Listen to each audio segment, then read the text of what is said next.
My name is Robynne Rose-Haymer, and I am the Director of Housing Services for the Sacramento LGBT Community Center. I'd like to thank Javon Wilkes and Kim Lewis from the California Coalition for Youth for raising these issues, and to Marissa Shea for the kind invitation to speak today.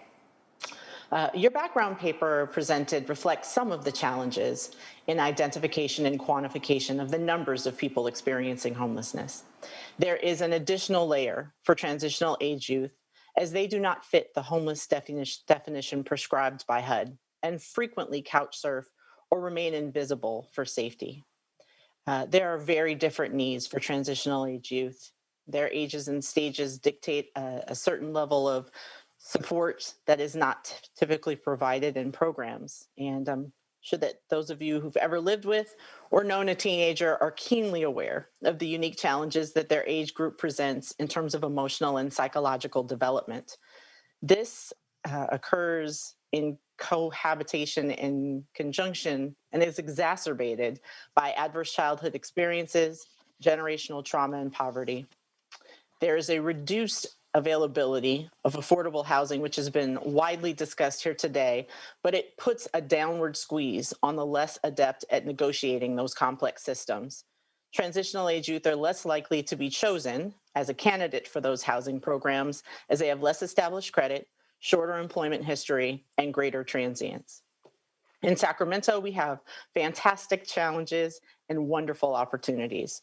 We have many diverse programs, which is fantastic, but there are too few spots in those innovations, which is really not good. The total of spots is less than 25% of the identified youth experiencing homelessness from the 2019 point in time count, which has postulated to have been as much as a 75% undercount of the number of youth experiencing homelessness due to the nature of youth homelessness, which is highly invisible. We have had an increased need for transitional housing as youth in the shelter have nowhere to exit. We've received youth into our shelter from other shelters, as many other local programs have the same exit challenges. And we believe that COVID stands to exacerbate this, as currently housed families are becoming unstable. Transitional age youth are vulnerable because they're adults. And so families peel them off in an effort to stay housed, particularly when they're combining households with other unstable folks. We also know that from the last recession, young people, particularly African-American and LGBTQ youth, were disproportionately disadvantaged, and we stand to repeat this recent history without proactive action. So what do we need? In 2019, youth identified as the second highest priority after more housing, employment. Solid, reliable workforce development programming that leads to tangible employment. Easy to enter, easy to access, and programs that folks can benefit from, with program considerations that include things like transportation, stipends, and placement opportunities.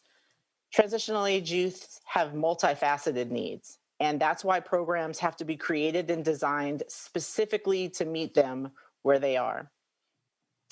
The data suggests that upwards of 50% of people who are designated chronically homeless now were homeless as youth.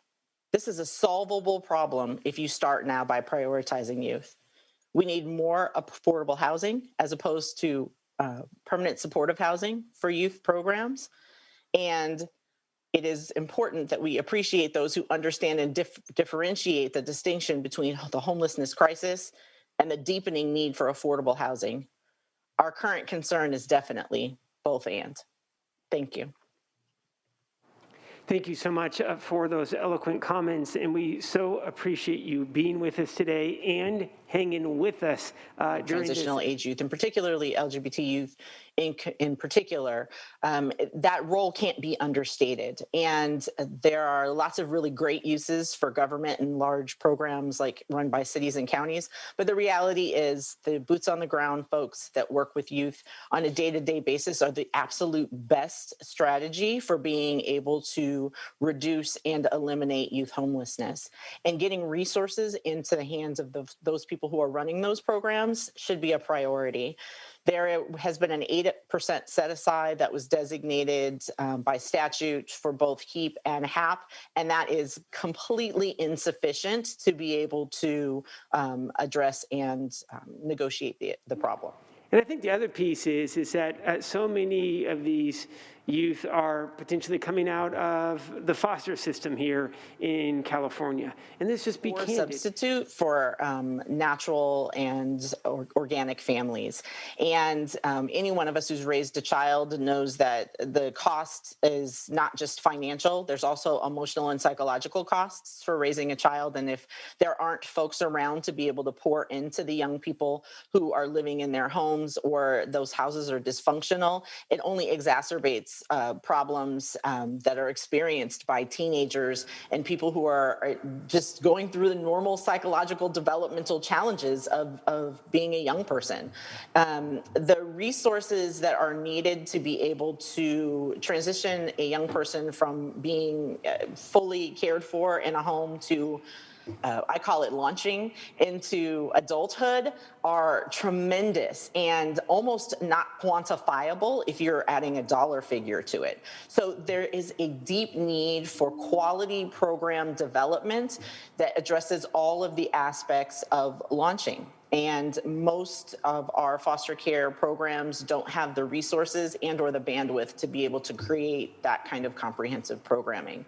Also, when young people are moving into other systems like higher education, there's an expectation that those systems are intact. And Right. folks go into higher ed and head off to their college of their choice, and then there's not housing there for them to go to. So that then adds an additional layer of stress, and that you can't find housing where you've decided to go to college. So higher ed has that challenge as well, and communities that are supporting institutions of higher learning. No, thank you so much. I did not mean to cut you off. We have about 5 minutes left, and I want to make sure that we have Senator Weiner. And I just want to say thank you, Senator Weiner, for bringing this panel.